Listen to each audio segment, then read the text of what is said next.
So this hive here is not getting robbed. They're just active because they every year we're actually just looking here in the next couple of months of putting on a or installing a really good quality commercial garage door on our warehouse.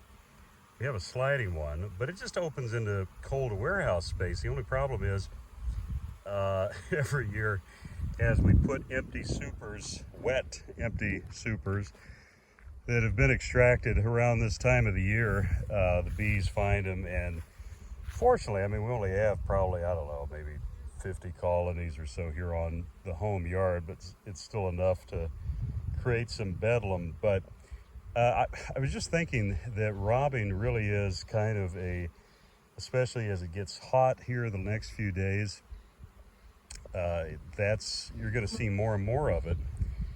And there's a couple of approaches to it, and that is that,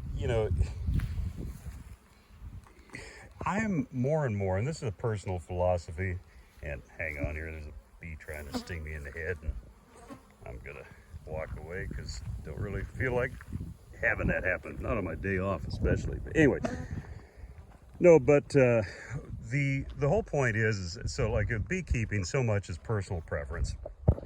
And I obviously have a really great respect for that because everyone really does, to some extent, have to find their own way. There's certain principles that are unchanging, such as if you don't treat for mites, mites will kill your bees. Even though I find there's usually about one person out of a couple of hundred that tells me that they have a swarm they've had for 4 years that's doing perfectly fine, and didn't have to treat. So if you've got one of those, more power to you. Really, there's maybe a magic genetic out there that I'm not familiar with yet. Anyways, but more and more, I'm finding my philosophy shift. Also got a tomato, fresh tomato from my garden.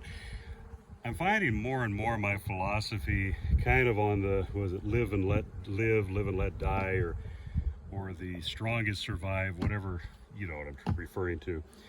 In the sense that I've found, and this will kind of come back to robbing, I've found in beekeeping in general, in my experience, which is 25, 26 years, which in no way is me indicating that I know everything there is to know, including like bees trying to sting you in the eye, but rather using that as a illustration that's kind of the reference point that I'm using is that long.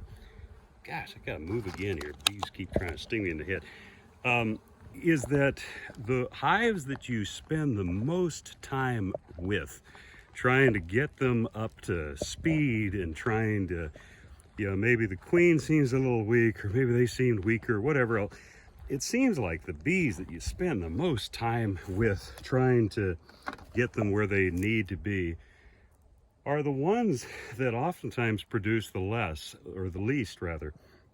And so just for the sake of efficiency and using as the backdrop that time is your most valuable asset, efficiency is really key. And I'm finding that, and so here's how this kind of comes back to robbing, and hopefully this will make sense, is that if your colonies are weak enough to be the subject or the victim of robbing by other bees, in my opinion, and it's just my opinion, I totally acknowledge that, it's too late to do anything to be too worried about with those hives. Just call them out, realize that somewhere further upstream or downstream earlier in the year, something went wrong that made that colony be weak enough for it to be able to be compromised by other bees that are stronger and bigger.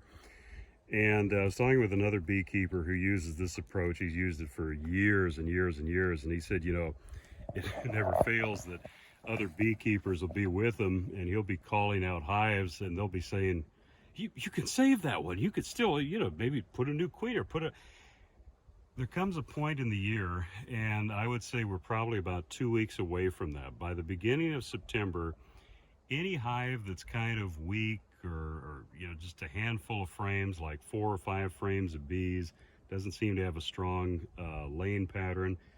Write them off. Write them off. You'll be further ahead. I would say that you could certainly take a colony like that and merge it, say, with a stronger colony. But before you do that, you obviously have to analyze, why is it weaker? Is it diseased? Does it have viral issues? In which case, you don't want to introduce that to a stronger colony. You're just better off to find the queen, if there is one, kill her, shake the bees out, take your equipment in.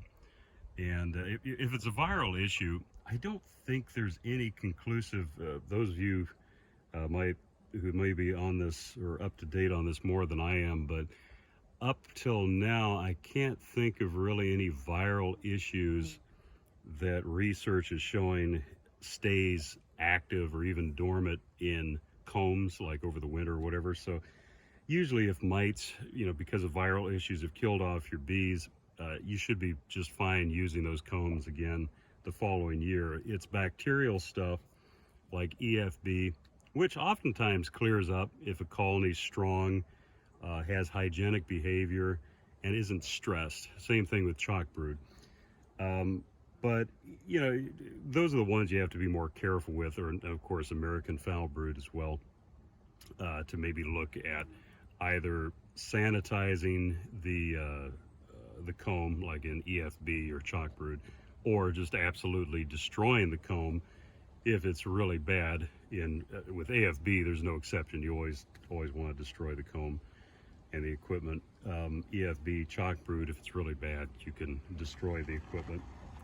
There goes my wife and girls. They're on a blackberry mission here. They're going picking. But anyway, so yeah, getting back to robbing, if you see your bees getting robbed out, I know it sucks, but just realize that there was something that was missed beforehand, and just, kind of go back, analyze, see what maybe you have missed, and go from there. But yeah, robbing is definitely picked up this time of the year, and it's just the par for the course for the season. Anyways, catch you later.